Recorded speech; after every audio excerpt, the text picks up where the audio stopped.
Dear student, আমার YouTube চ্যানেলে তোমাদের স্বাগত জানাই। আজকে আমি এই ভিডিওতে ক্লাস 8-এর ম্যাথামেটিক্সের মডেল অ্যাক্টিভিটি টাস্ক পার্ট 4-এর প্রশ্নগুলো নিয়ে একটু আলোচনা করব। দেখো, আমাদের প্রথমেই যে এমসিকিউ 4টে প্রশ্ন দেওয়া আছে তার প্রথম অঙ্কটা দেখো। দুটি পরস্পরছেদী সরলরেখার একজোড়া বিপ্রতীক কোণ পরস্পর পূরক কোণ হলে অপর জোড়া বিপ্রতীক কোণ দুটোর প্রত্যেকটির মান কত হবে? তাহলে আমি এখানে দুটো পরস্পরছেদী সরলরেখা নিয়েছি, একটা এবি আর একটা সিডি, যারা পরস্পরকে ও বিন্দুতে ছেদ করেছে, যার এওডি এবং বিওসি এদের যোগফল 90 ডিগ্রি, এরা পরস্পর পূরক কোণ। তাহলে অপর যে কোণ দুটো এওসি প্লাস বিওডি, এটা সমান কি হবে? টোটাল কোণ 360 ডিগ্রি, তা থেকে এই দুটো কোণ বিয়োগ করলে 90 ডিগ্রি বিয়োগ করলে পেয়ে যাব। তাহলে 360 মাইনাস 90 মানে 270। তাহলে প্রত্যেকটা কোণ, যেহেতু বিপ্রতীক কোণের মান পরস্পর সমান, তাই প্রত্যেকটা কোণের মান কত হবে? 270কে 2 দিয়ে ভাগ করব, তাহলে 270/2 সমান 135। তাহলে আমার সঠিক উত্তর হলো 135 ডিগ্রি। এর পরের অঙ্কটা দেখো। এর পরের অঙ্কটা বলা হচ্ছে, দূরত্ব স্থির থাকলে যদি গতিবেগ দ্বিগুণ হয় তাহলে সময় অর্ধেক হবে, দ্বিগুণ হবে, অপরিবর্তিত থাকবে, না 3 গুণ হবে?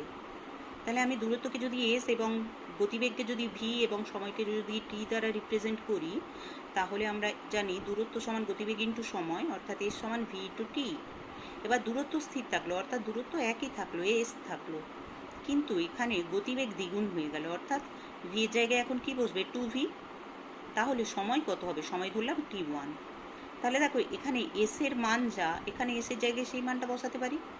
তাহলে এখানে এস এর মান ভিটি, তাহলে এই এস এর জায়গায় ভিটি বসালাম। তাহলে এস সমান 2vt1, তাহলে ভিটি সমান কি হবে? 2vt1। ভিভি কেটে গেল, তাহলে 2t1 সমান টি, তাহলে শুধু t1 সমান কি হবে? t/2, অর্থাৎ পূর্বের সময়ের অর্ধেক। তাহলে অর্ধেক হবে সঠিক উত্তর।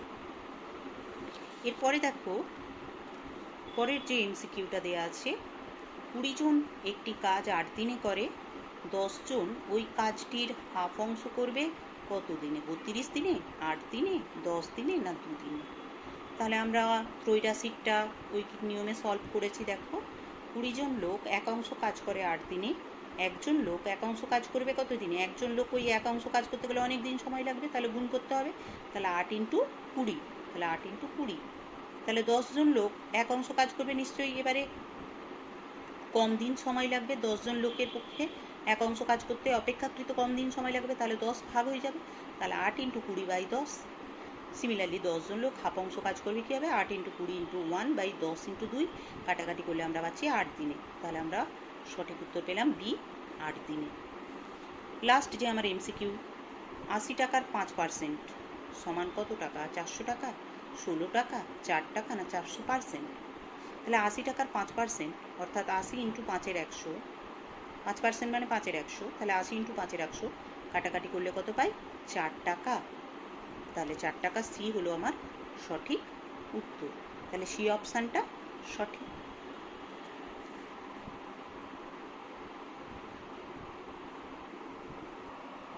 এবার দেখো, 2-এর দাগে সত্য মিথ্যা লেখো। প্রথম অঙ্কটা দিয়েছে, দেখো 30 লিটার ডেটল জলে জল ও ডেটলের পরিমাণের অনুপাত 5:1, ইহাতে ডেটল আছে 25 লিটার। এটা কি সত্য না মিথ্যা?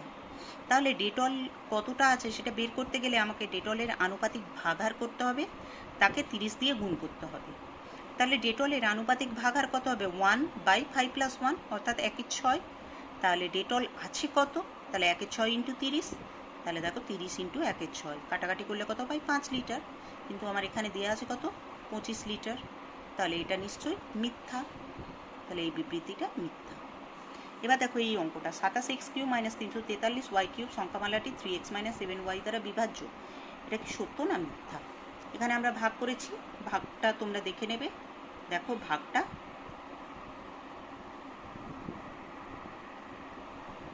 তোমরা দেখে নেবে।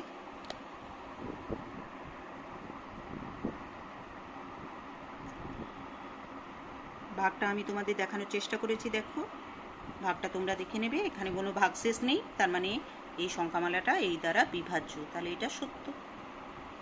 এর পরেরটা দেখো, 2a² আর 4ab² এর গসাগু হলো 4a²b²। তাহলে 2a²bকে মৌলিক উৎপাদকে বিশ্লেষণ করলে কি পাই? 2 × 1 × a × b। 4ab² কি পাই? 2 × 2 × a × b × b।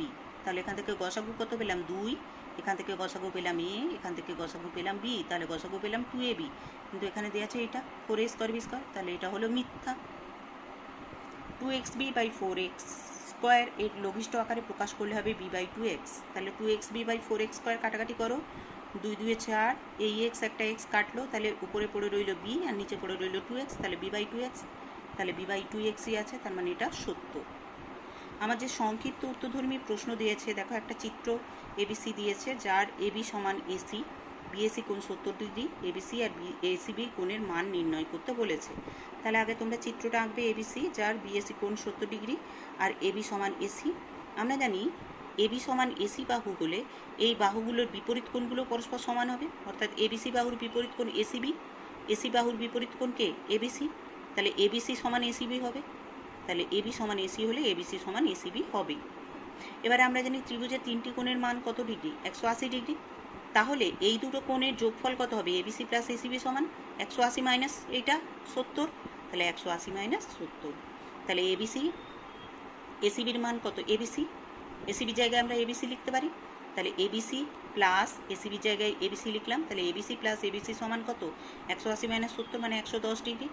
তাহলে এবিসি প্লাস এবিসি মানে 2abc, তাহলে 2abc সমান 110, তাহলে এবিসি সমান কত হবে?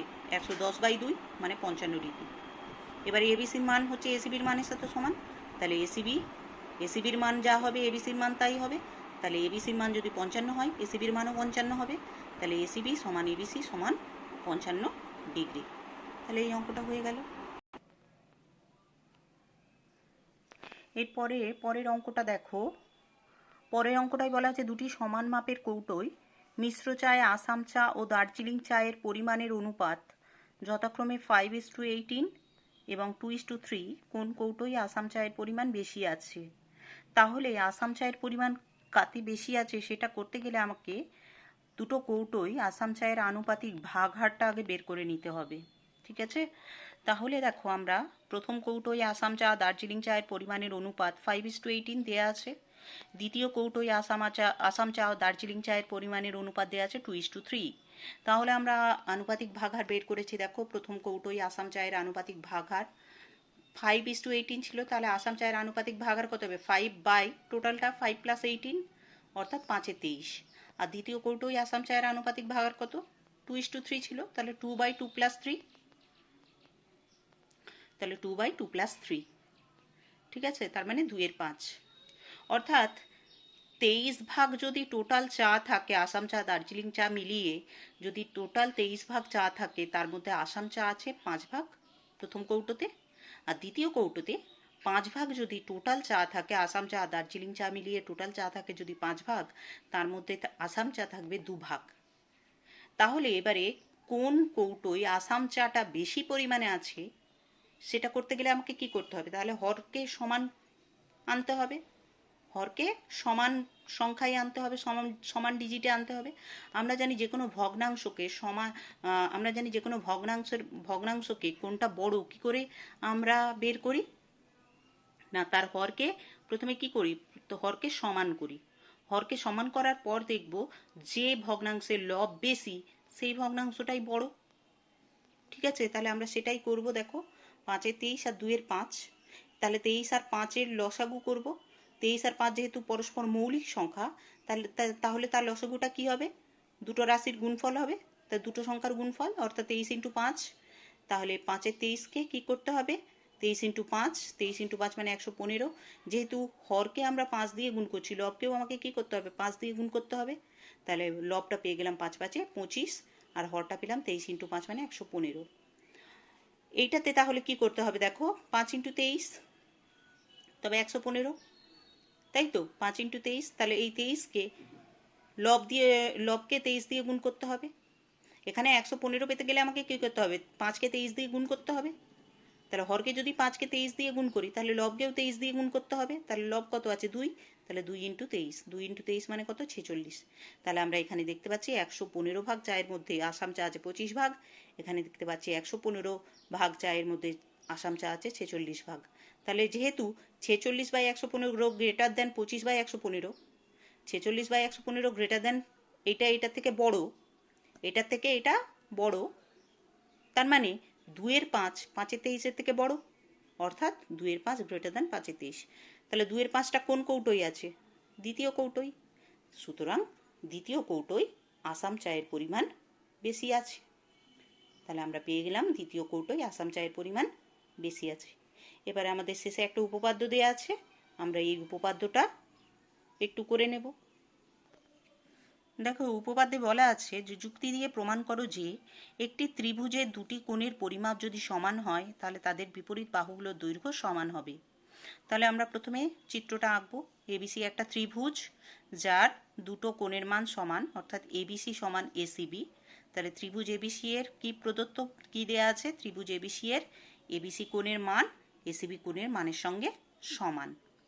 প্রমাণ করতে বলেছে এদের বিপরীত বাহুগুলো সমান হবে, অর্থাৎ এবিসির বিপরীত বাহু কি এসি আর এসিবি কোণের বিপরীত বাহুকে এবি, তাহলে এবি এসি বাহুর সাথে সমান হবে। এটা আমাকে প্রমাণ করতে হবে। তাহলে প্রমাণ করতে হবে সমমাপের দুটি কোণ এবিসি আর এসিবির বিপরীত বাহুগুলোর দৈর্ঘ্য সমান, অর্থাৎ এবি বাহুর দৈর্ঘ্য এসি বাহুর দৈর্ঘ্যের সঙ্গে সমান হবে। এবার আমরা অঙ্কন কি করব?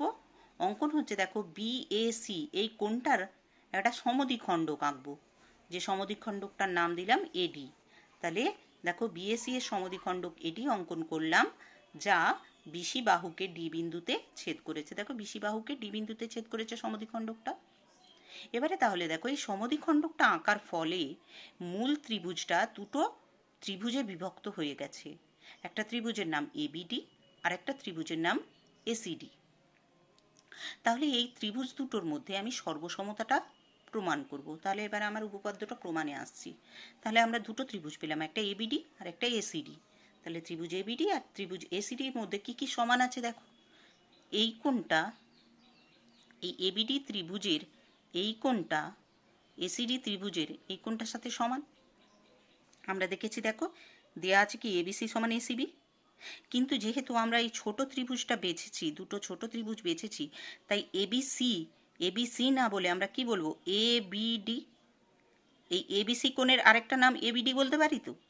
তাহলে এবিডি ত্রিভুজের এবিডি কোণটা এসিডি ত্রিভুজের এসিডি কোণের সাথে সমান। তাহলে আমরা লিখলাম কোণ এবিডি সমান কোণ এসিডি, এটা দেয়া আছে প্রদত্ত। আর কি আছে দেখো, এডি হলো সাধারণ বাহু। দেখো দুটো ত্রিভুজের ক্ষেত্রেই এডি বাহুটা আছে। এবিডি ত্রিভুজেরও একটা বাহু এডি, আবার এসিডি ত্রিভুজেরও একটা বাহু এডি। তাহলে এডি বাহুটা কি সাধারণ বাহু, তাহলে এডি হলো সাধারণ বাহু। আবার দেখো আমি বিএসি এই কোণটাকে সমদ্বিখণ্ডিত করেছি, অর্থাৎ সমান দুভাগে ভাগ করেছি এই কোণটাকে। তাহলে এই বিএসি এই কোণটাকে সমান দুভাগে ভাগ করেছি, তার মানে এই কোণটার সাথে সমান। এই কোণটার নাম কি বিএডি, তাহলে এই কোণটার নাম হলো বিএডি। এই কোণটার নাম কি? এই কোণটার নাম সিএডি। তাহলে বিএডি কোণ সিএডি কোণের সাথে সমান। তাহলে এবিডি ত্রিভুজের এই বিএডি কোণটা এসিডি ত্রিভুজের সিএডি কোণের সাথে সমান। তার মানে দেখো বিএডি সমান কোণ সিএডি, এটা অঙ্কন অনুসারে আমি এঁকেছি সেই অনুযায়ী। তাহলে দেখো ত্রিভুজ দুটোর মধ্যে কোণ সমান, বাহু সমান, আবার কোণ সমান। তাহলে ত্রিভুজ দুটো পরস্পর কি হয়ে গেল? সর্বসম হয়ে গেল। এটা হলো সর্বসমতার চিহ্ন। তাহলে ত্রিভুজ দুটো পরস্পর সর্বসম কি শর্ত অনুসারে? কোণ কোণ বাহু, অর্থাৎ angle angle side. A for angle, A for angle, S for side, অর্থাৎ কোণ কোণ বাহু। এই শর্ত অনুসারে ত্রিভুজ দুটো সর্বসম হয়ে গেল। যেই ত্রিভুজ দুটো সর্বসম হলো, আমি তাহলে বলতে পারি এই ত্রিভুজটা সর্বতোভাবে পরস্পরের সঙ্গে সমান। তাহলে আমি বলতে পারি দেখো এই ত্রিভুজটাকে যদি আমি উল্টে দিলে এই বাহুটার উপর উপরিপাতিত হবে। এই এসিডি ত্রিভুজের এসি বাহুটা এবিডি ত্রিভুজের এবি বাহুর উপর উপরিপাতিত হবে, অর্থাৎ কোইনসাইড করবে। এই ত্রিভুজটাকে যদি উল্টে দিই তাহলে এসি বাহুটা এবি বাহুর উপর উপরিপাতিত অর্থাৎ কোইনসাইড করবে, অর্থাৎ সর্বসম ত্রিভুজের এই বাহুটার কি অনুরূপ বাহু, অর্থাৎ এবি বাহুর মান যা হবে এসি বাহুর মান তাই হবে, অর্থাৎ এবি বাহু সমান এসি বাহু। এরা হলো সর্বসম ত্রিভুজের অনুরূপ বাহু। তাহলে দেখো আমি পেয়ে গেলাম এবি সমান এসি, সর্বসম ত্রিভুজের অনুরূপ বাহু। এটাই আমাকে প্রমাণ করতে বলেছিল, তাহলে প্রমাণিত ব্র্যাকেটে দেখো এটাই আমাকে প্রমাণ করতে বলেছিল, এবি সমান এসি প্রমাণ করতে হবে, তাহলে আমার প্রমাণ হয়ে গেল। তাহলে আমরা এই উপপাদ্যটা প্রমাণ করতে পারলাম। আশা করি তোমরা সকলে বুঝতে পেরেছো। তোমরা বুঝতে পারলে ভিডিওটাতে একটা লাইক করবে, কমেন্ট করবে এবং ভিডিওটা অবশ্যই শেয়ার করবে। আর যারা এখনও চ্যানেলটা সাবস্ক্রাইব করোনি তারা অবশ্যই চ্যানেলটাকে সাবস্ক্রাইব করে নেবে। Thank you.